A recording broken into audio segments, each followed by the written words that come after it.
আমি এটুকু বলবো, 71-90 সালে আমার কিছুটা হলেও সৌভাগ্য হয়েছিল সামরিক শাসন বিরোধী ছাত্র সংগ্রাম পরিষদ, সামরিক শাসন বিরোধী সর্বদলীয় ছাত্রকে আমাদের যারা এখানে নেতা আছেন তাদের সাথে একসাথে তাদের কাজ মিলিয়ে কাজ করবার, অংশগ্রহণ করবার সেই 90 চেতনা এবং সর্বশেষ 24-এ যে পরিবর্তন হয়েছে, এই সবগুলোকে একটি সূত্রে বাঁধতে হবে। আমাদের যে সংবিধান আছে, সংবিধান আর সনদ এক জিনিস না।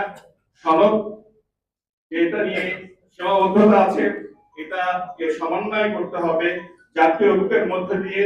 ফ্যাসিবাদ, সকল ফ্যাসিবাদ বিরোধী শক্তিকে একত্রিত থাকতে হবে। কারণ আমরা আর কখনো এরকম বাংলাদেশ চাই না যে বাংলাদেশে তার রাষ্ট্রযন্ত্রগুলোকে বিরুদ্ধ মত ধারণ করবার জন্য, বিরুদ্ধ মত প্রকাশ করবার জন্য নির্যাতন করা হবে, পেট ছিঁড়ে দেওয়া হবে, নদীতে ডুবিয়ে দেওয়া হবে, গুলি করা হবে, জেলে দিয়ে দেওয়া হবে।